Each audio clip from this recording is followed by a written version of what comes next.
Then right after that, he tells this thing about the fig tree. He says, now learn the parable from the fig tree. As soon as its branch has become tender, it sprouts its leaves. You know that summer is near. And so you too, when you see all these things that I've just talked about, recognize that he, God, is near, right at the door. Jesus is near, the king, because he's coming into his kingdom. Okay, so what he's saying is, look, I just spent all this time, this whole chapter, giving you all these signs about the things that are going to happen before the temple is destroyed, and then the things so that you will know that I have come into my kingdom.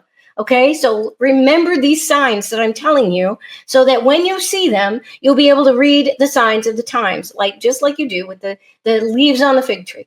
So that's what he's saying. And there's one more verse, and this is the most important verse that I've shown you before.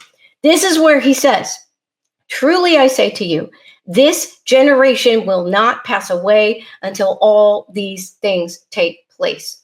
So for me, that was the clincher. That was the reason that finished it for me. I'm like, okay, finally, this makes sense to me. Now, you don't have to agree with me, but I just want to make sure that everybody watching this understands there are other ways. There is another way to read these scriptures that is very, very biblically grounded. It's okay. You can, again, whatever you believe about the end times, it does not have any bearing upon the state of your salvation. So it's okay for us to disagree about this. It's just fascinating. I really like to talk about it because it's interesting.